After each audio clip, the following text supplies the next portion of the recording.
In order to get there, we've invited one of your classmates, one of your colleagues, a graduating fellow, class speaker, and a screenwriter.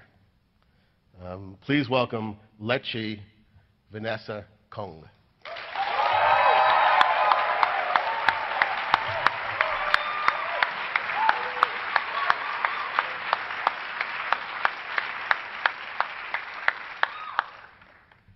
Good morning, everyone. Can't believe this is happening. We're finally graduating.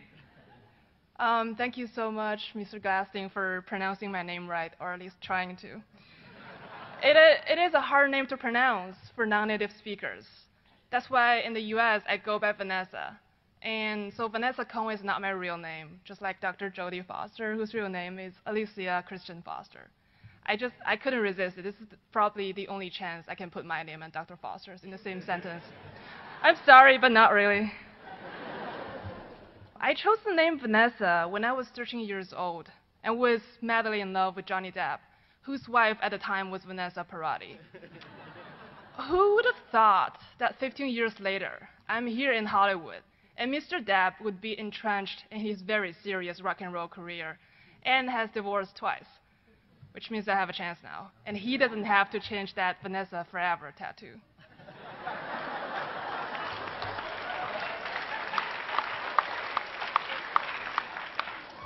It is a great honor to give this speech, an honor that I don't think I fully deserve, even though this is technically a Chinese theater and I am Chinese.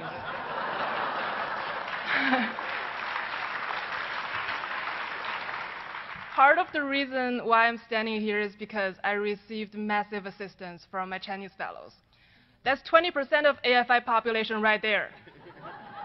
Pretty much the same percentage of Chinese people in the world. Take my word for it, I'm Chinese, I'm good at math. It is true, we are taking over everything. One film school at a time.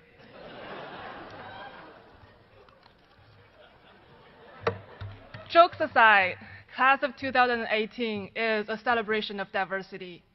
We are from all over the world, from Norway to South Africa, from the Philippines to Israel, to some of the most exotic places in the world, Moldova, whatever that is,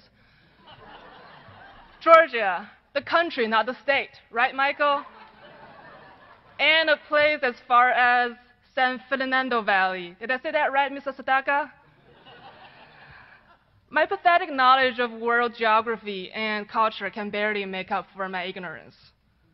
I remember when I first arrived at AFI 2 years ago, I was so in awe of everyone, everything.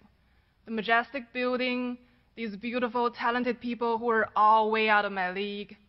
I kept wondering if they made a mistake for admitting me in. Like they assume I can pay my tuition because I'm some sort of crazy rich Asian.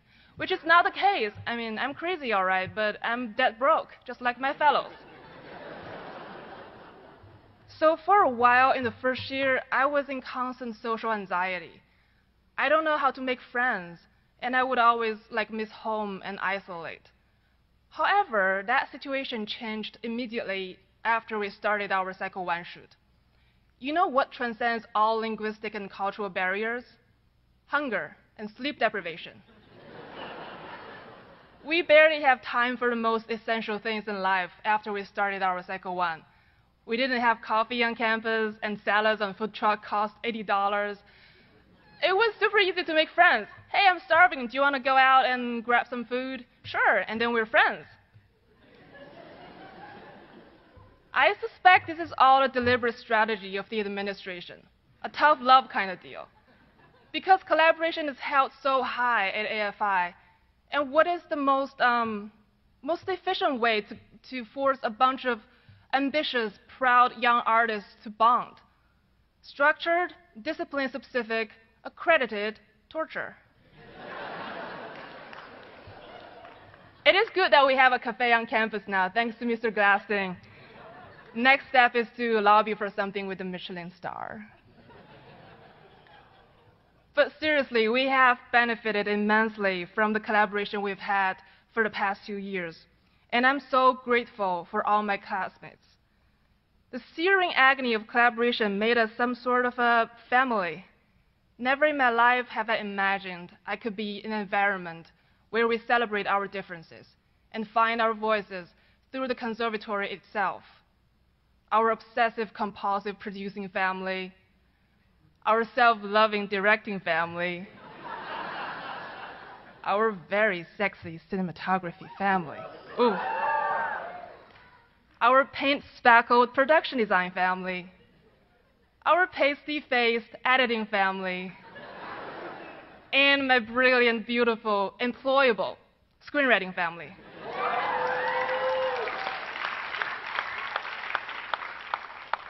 One of the screenwriting rules I learned from my second-year feature mentor, who shall remain nameless, Mr. Stan Chervin, completely altered my view on life.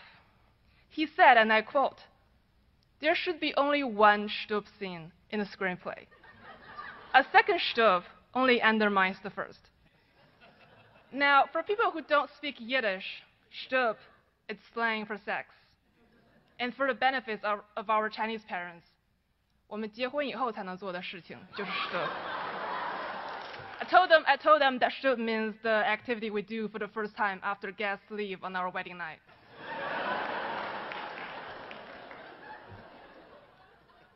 Ever since I heard it from Stan, I just couldn't get over how profound this rule is. I mean, think about it.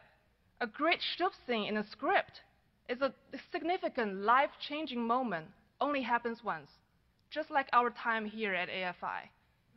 It is so meaningful and delicate, and perfect in its singularity. It should be cherished and harnessed.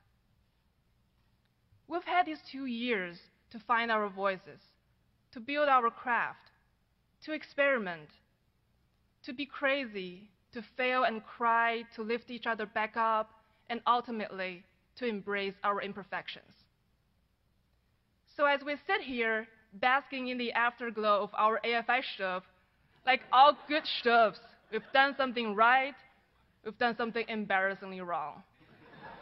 But now it is time for us, class of 2018, to get out there and show Hollywood how we, AFI fellows, Stup. Thank you very much.